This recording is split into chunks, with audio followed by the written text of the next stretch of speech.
Il était une fois, à quelques chevauchées de Dijon, à l'orée du bois sacré du Mont-Chauvin, en contrebas de son vieux château, le village de Malin, où vivaient encore de fascinantes sorcières. Bienvenue dans le cercle des sorcières de Malin. Rouge et vert. On l'a vu hier, organiser une fête joyeuse et ludique passe aussi par de sérieuses réunions. Celle-ci a permis de valider jusqu'aux couleurs des 8000 gobelets qu'il faut commander. Allez, c'est voté vert et noir. Le lendemain, dans son bureau de Malin, l'infographiste Arnaud concrétise la décision. Bien, ça sort bien. Ok, validé. C'est lui, avec un dessinateur, qui a réalisé les visuels de la foire, l'affiche notamment. À 50 jours tout juste de la fête, il en peaufine les derniers détails. L'affiche est terminée, il nous reste les partenaires à ajouter dessus et ça va partir à l'impression la semaine prochaine. Ça, c'est de la musique médiévale. Au rythme d'un rock médiéval donc, nous voilà au centre équestre. Comme le Poney Club, l'écurie de Malin prépare un spectacle d'équis sorciers. Les cavalières et une trentaine de figurants célébreront les 4 saisons. Ouais, on y est presque. À l'image des costumes déjà prêts, le numéro semble bien rodé. Allez doucement, attendez, devant, attendez, ouais, go. Ça fait à peu près, on va dire depuis le mois de septembre-octobre, on a commencé à faire les premières réunions, voir qui voulait participer. Attention, elle est en train de s'endormir, elle va tomber. Ensuite, on a donc déterminé les groupes. On a les 4 chevaux, donc trouver les couples qui correspondent. Et puis après, il a fallu trouver les figures à imaginer et pour qu'on puisse mettre ça en place. Donc on a les figures, c'est fait, hein, ça y est. Je crois même qu'elles ont imprimé les figures, les cavalières, donc ça c'est assez exceptionnel. Ensuite on a les costumes, voilà, hein, Roger Hart et Donald Cardwell, on a tout.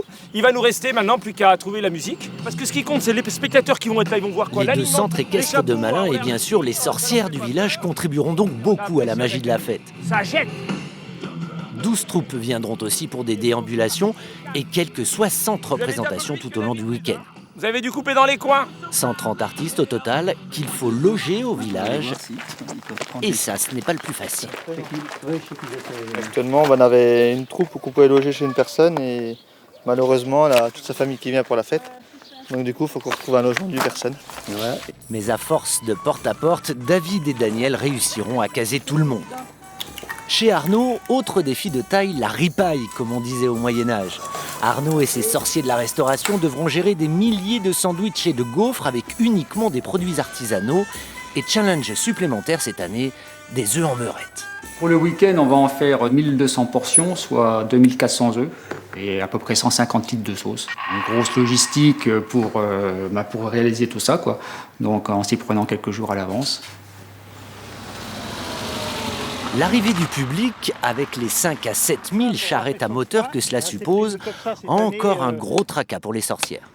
Le balisage, je pense. En 2013, la fête a été victime de son succès et l'accès à Malin avait été compliqué pour certains visiteurs. Cette année, ce scénario noir sera évité. Moi, j'aimerais mieux laisser 9 mètres et 3 mètres d'allée. 3 mètres d'allée, ils circulent les gens. Cette année, donc au stop à la sortie donc de l'autoroute Pont-de-Pagny, donc la gendarmerie sera présente également pour gérer le flux en fait de voitures. Et là après nous, bénévoles et des sorcières, on va gérer vraiment le flux ici et d'envoyer vraiment les voitures tout de suite dans les parkings pour éviter de se retrouver avec une file et un ralentissement en fait, un bouchon de 3 ou 4 km, c'est ce qu'on a connu il y a 2 ans. Et ça on ne veut plus reconnaître, donc on travaille pour. Cette année, on fait le forcing, on met le paquet. Et je pense qu'on pourra accueillir entre 5 et 6 000 voitures. Je m'en porte garant.